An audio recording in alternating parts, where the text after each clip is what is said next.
최근 급등하던 금과 은 가격이 역사적 폭락세를 보이면서 국제 금융시장이 흔들렸습니다.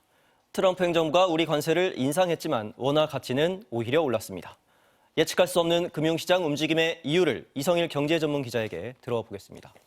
어서 오십시오. 안녕하세요. 먼저 금과 은 이야기를 좀 해볼까요? 네. 최근에 가격이 계속 오르고 있었는데 또 폭락을 했네요. 이유가 뭡니까? 자, 지난 주말 금 하루 사이에 11% 넘게 떨어졌고요. 은은 30% 가까이 떨어졌습니다. 모두 하루 사이에 일어난 일이거든요.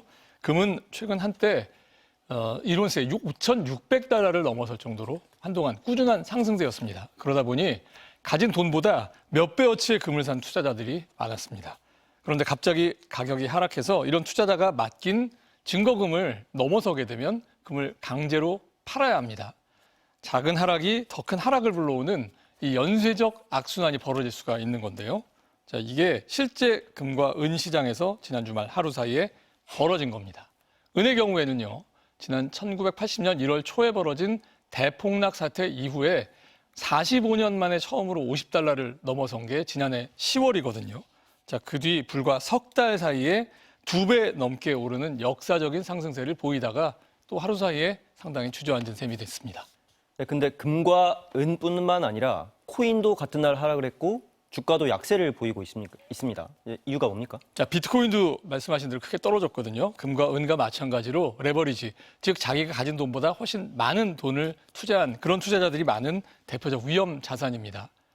이처럼 위험 자산의 팔자 분위기가 조성된 이유로 주식시장은 트럼프 대통령이 지목한 케빈 허시 미국 연방준비제도 의장이 달러 유동성을 줄일 것이라는 예측을 지목을 하고 있습니다. 케빈 허시는 거의 20년 전에 30대에 이미 연준 이사를 맡아서 월가에 잘 알려진 인물로 유력한 후보 중에 하나였습니다. 하지만 며칠까지도 가능성이 높았던 다른 후보들이 남아 있었기 때문에 시장이 이걸 좀 놀라게 받아들인 그런 측면이 있었던 것 같습니다. 트럼프 대통령이 대놓고 금리를 인하하라고 압박을 하고 있죠. 실제로도 그렇게 될 가능성이 좀 높은 상황인 거죠? 그렇습니다. 케빈 허시 지명자도 다른 유력 후보자들과 마찬가지로 금리 인하 필요하다 이런 입장을 여러 차례 밝혀왔거든요. 하지만 시장에서는 케빈 허시 지명자가 얘기하는 연준의 역할을 조정하려는 이 방향에 더 주목하는 그런 분위기입니다. 자, 미국의 국채, 모기지 채권 같은 자산을 연방준비제도가 너무 많이 갖고 있다고 생각을 하고 있거든요. 연준의 자산은 특히 코로나 팬데믹 위기에 대응하는 과정에서 크게 늘었습니다.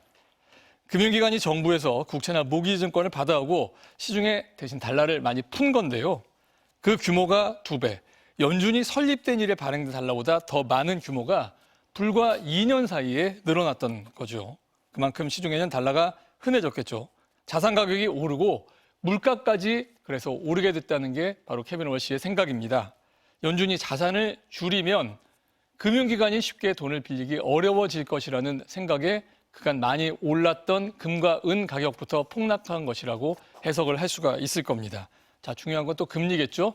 시중에 풀린 달러가 줄어들면 물가가 안정될 수 있다고 생각을 하고 있습니다. 그래서 주택담보대출을 받은 소비자, 은행에서 또 은행에서 설비 투자 자금을 받은 기업들에게 금리를 낮춰줄 수 있다고 하는 것이 바로 이 지명자의 생각인 것 같습니다. 과정은 좀 다르지만 결론은 결국 트럼프 대통령이 원하는 금리 인하 쪽으로 맞춰질 수 있는 거죠. 이제 우리 경제 이야기도 좀 해봐야 할 것 같은데 미국이 우리 관세를 25%로 인상하기로 했습니다.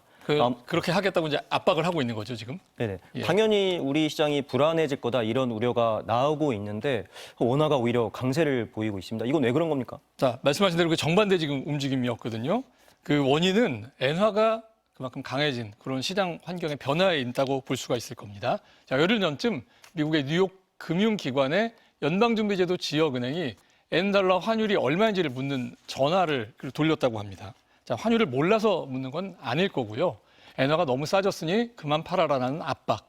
또 중앙은행이 시장에 개입해서 엔화를 살 수 있을 거라는 예고였던 겁니다. 이 이후에 엔달러 환율은 185엔을 넘었다가 5% 가까이 떨어졌고요. 곧이어 원달러 환율도 같은 방향으로 움직이게 된 겁니다. 자, 미국과 일본 정부가 공조해서 일본 엔화 가치 하락을 막으려는 그런 움직임이 있을 거라 이렇게 지금 시작이 읽은 것이었거든요. 근데 이 같은 움직임은 굉장히 예외적인 것이어서요. 지난 2011년 동일본 대지진 이후에 처음 있는 일입니다.